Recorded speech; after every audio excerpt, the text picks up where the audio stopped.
eventualmente você vai errar sua primeira produção sem glúten se você nunca fez, porque você não tem prática, você não sabe todos os segredinhos que envolvem uma preparação sem glúten. Então, eventualmente, você pode errar na sua primeira tentativa, mas isso não significa que você vai errar sempre. Então, você vai testar a primeira vez, não ficou do seu gosto?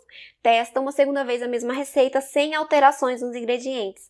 Você somente vai começar a substituir o ingrediente, a mexer no balanceamento de uma receita quando você já tem experiência em fazer aquela receita originalmente, tudo bem? Você precisa conhecer o resultado daquela receita original para depois você alterar o ingrediente e verificar, conseguir ter essa capacidade de verificar o que foi alterado naquela receita a partir da sua substituição. Por que é importante isso? Porque, por exemplo, você pega uma receita de bolo que leva farinha de arroz branco, fécula de batata e polvilho doce. Aí, antes de você testar essa receita, você pensa assim, eu vou utilizar então a farinha de arroz integral no lugar da farinha de arroz branco, né, porque é a mesma coisa, porque eu quero um bolo com um nível de fibras maior. Aí você vai e substitui a totalidade da farinha de arroz branco por farinha de arroz integral e utiliza as mesmas quantidades dos demais ingredientes.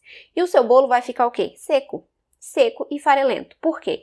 Porque a farinha de arroz integral, ela tem uma alta capacidade de retenção de água, muito maior do que a farinha de arroz branco. Então, se você substitui toda a farinha de arroz branco pela farinha de arroz integral e não modifica o restante dos ingredientes, você vai ter um bolo que não vai ficar bom. Por isso é importante você testar a receita originalmente e fazendo as substituições posteriormente, depois que você tiver prática, e somente um ingrediente por vez para você saber o que aquele ingrediente alterou na textura, na qualidade do seu produto final.